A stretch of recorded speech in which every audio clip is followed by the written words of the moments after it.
for you guys to come online and listen to this. This is a very important update on the military operation that Israel is conducting right now in Gaza and some other fronts. So people ask me to wait a few seconds so they can hear everything from the very beginning. So I'll do that right now. But again, I've got some news. I've got some, I guess, breaking news. And we're going to talk in just a few seconds. So let me know that you're online and we'll start. So again, breaking news. Apparently, Prime Minister Netanyahu is going to sign on a unilateral, listen to me, unilateral ceasefire. And let me explain why. Unilateral ceasefire means that you decide that you stop shooting or bombing or firing something, and you call the shots, you dictate the terms, and it's up to you. You're the one. You don't ask anybody else. Now, we want to show the American administration that is pushing and pressing right now that Israel is okay with stopping right now. We've reached a point where we destroyed so much of the infrastructure, of the terror infrastructure in Gaza, that we can afford declaring a unilateral ceasefire. Hamas doesn't like it. Why? They want a ceasefire that will be agreed upon on their terms, which means they want to make sure that we are not going to enter Jerusalem's neighborhoods and to the Temple Mount and this and that.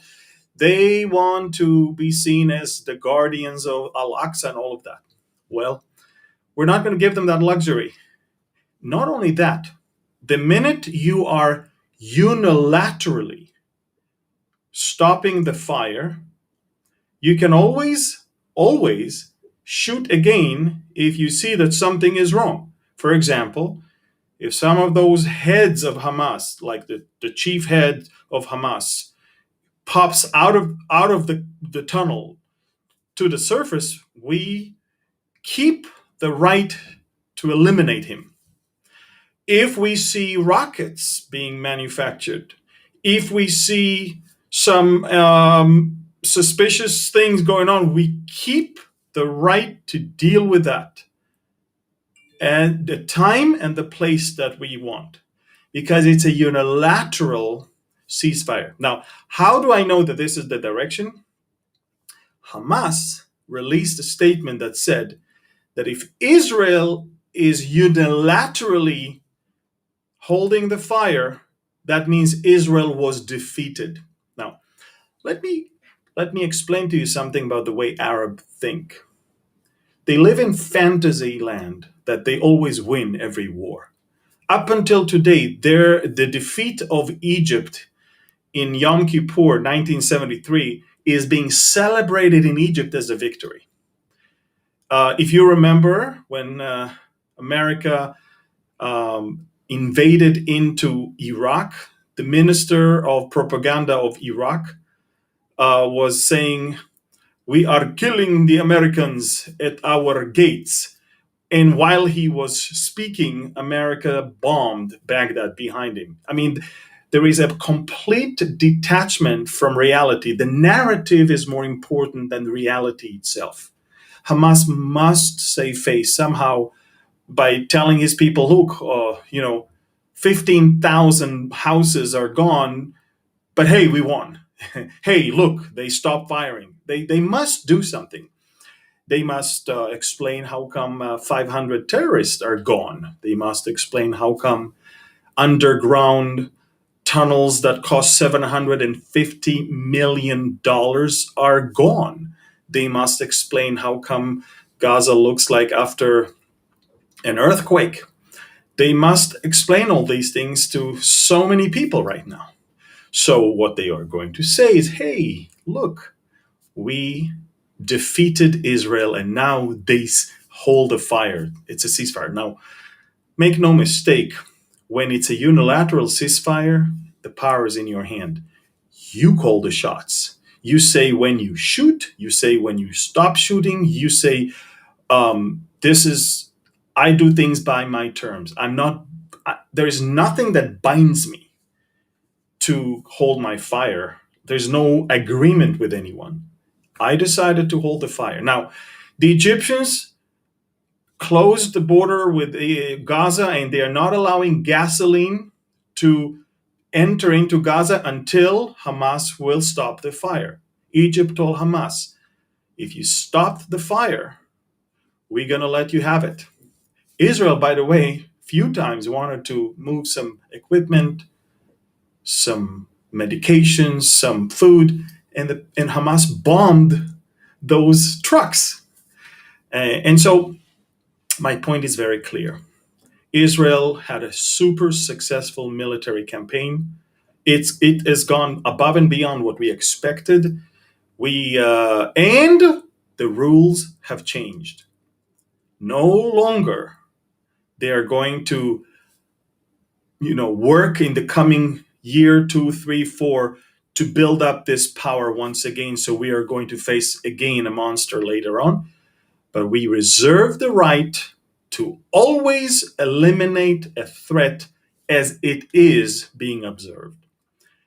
Netanyahu is sitting right now in Tel Aviv with the head of the General Security Service or General Secret Service, as well as the Chief of Staff. He's going over all the targets and all the terror infrastructures that Israel destroyed and all those that Israel wished to destroy. And guess why he's doing that?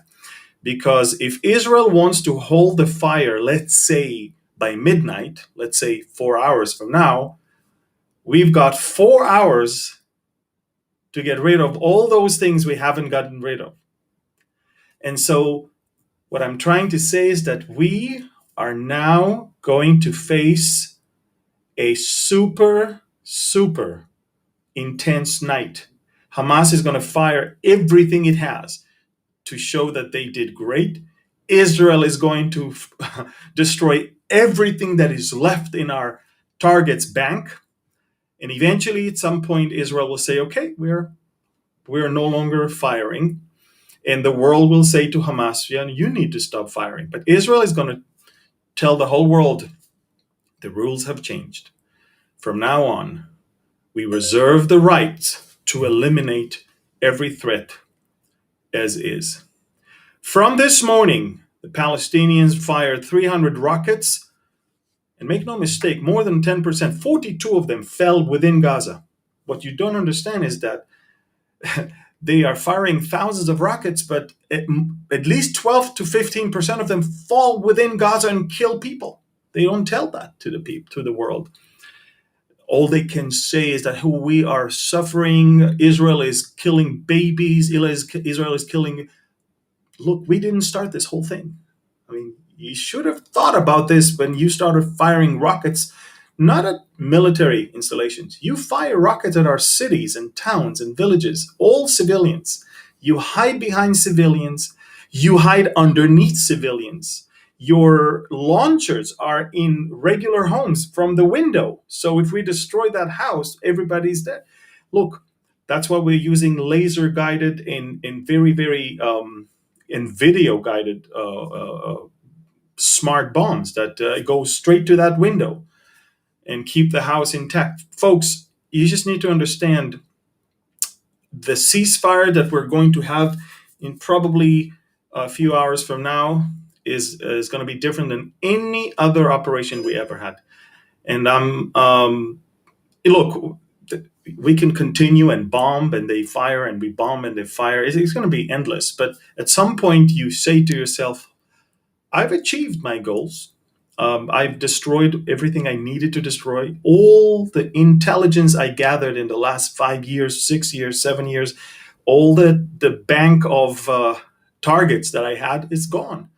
So I'm okay to say, okay, let's have a ceasefire right now. So I'm calling all of you to pray because this is going to be a very intense night. I believe that in order to somehow glorify, edify, and magnify the victory, fake victory of Hamas, there could be some rockets flying from other directions, such as Lebanon or Syria as well. So, very, very tense night is ahead of us. Very, very interesting situation. I want you all to pray hard. Sometimes the last hour of a long war could be the deadliest one, because the enemy is just using everything it has. So please pray that there will be no casualties here, and pray that this whole thing is going to be over. Unfortunately, because of the situation, I had to postpone or cancel my US speaking tour for May and June. And we're in the process of moving all the speaking engagements right now to July, just to play it safe. But I will be coming to America to speak, and in all of those places that I was supposed to. We just moved it a few weeks later, and that's all. But again, folks, breaking news: ceasefire is about to be reached, not between the Israelis and the Palestinians. It's going to be a unilateral ceasefire, which means Israel is going to tell the world, not the Palestinians, we are going to stop firing at Gaza. And that's it. And again, Israel is going to make it very clear to the world, not to the Palestinians, that we reserve the right to eliminate any threat from now on. We are not bound to any international agreement with them, because anyway, they don't keep it. Now, again, you're going to hear all around the Arab media that Hamas won and Hamas defeated Israel, because this is the narrative that they have. You ever seen an Arab country that said that they lost? Have you ever seen anything? No. Again, I said Egypt lost in 1973, a horrible defeat, and yet they mark it as a victory every year up until today. Look, this is it. You cannot sell your people defeat. You can sell your people victory. Although the whole world could see what Gaza turned into, although even the residents of Gaza know that really nothing came out of this whole thing for the Palestinians. If anything, Israel used the opportunity to destroy what Hamas has built in the last 10 years. But again, the narrative is going to be that Hamas defeated Israel. Israel, of course, is going to show its own people all the achievement of this very, very good military operation. And now we're going to go back to the political chaos and who is going to be prime minister, who is not going to be prime minister. Are we going to a fifth round of elections or not? You just don't know. Hey, so again, breaking news: ceasefire is now being talked about. The pressure from the U.S. administration is mounting. President Biden made it very clear to Prime Minister Netanyahu that he's expecting it. Today, Prime Minister Netanyahu is now meeting with entire military leadership right now to assess the situation. We've got a window of few hours to finish the job, basically. And that means anything that is left on our target bank has to be eliminated in the next few hours. But the same goes with the Palestinians. They're going to use the next few hours to shoot everything they have to save face and to show that their hands is the upper hand. Okay, so don't buy this propaganda. Don't buy this delusional approach. I think the Palestinians know exactly what's going on there. I think the whole world is seeing what's going on there. And I think our enemies can see that the rules have changed and Israel will not allow. Now, one thing I'm glad that is going to happen is that Israel will be once again focusing on the increasing Iranian presence in Syria. Over 100,000 people were recruited and entered into Syria from Iraq, and they were recruited by the Iranians. And these are three main militias. and they are spreading all around Syria. What Hamas in Gaza is, we're now having 5 different Hamases all around Syria that will be ready at the moment the Iranians will tell them that they should start shooting at Israel. They are building underground tunnels right there. Look, everything Hamas is doing is following the doctrine of, we call it spider webs, in that Iran is trying to create all around. Qasem Soleimani, the 45th president of America, understood that and eliminated the head of the snake, cut off the head of the snake. But they've been doing that already. They started, they got the money, they got the funds, they got the infrastructures, they got the training, and they're doing that right now in Israel. Just as it is going to do in Gaza from now on, it should go back to Syria and continue the destruction of the Iranian,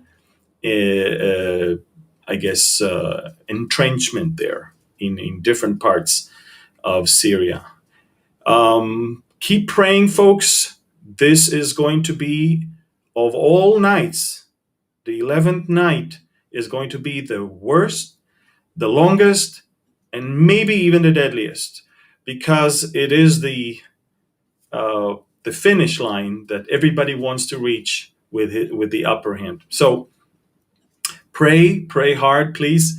And again, everybody in Israel understands never ever to underestimate what's going on when you reach the finish line. Guys, thank you. Pray, and if there's anything that I need to update you with, I will do so. Thank you. God bless you, and shalom from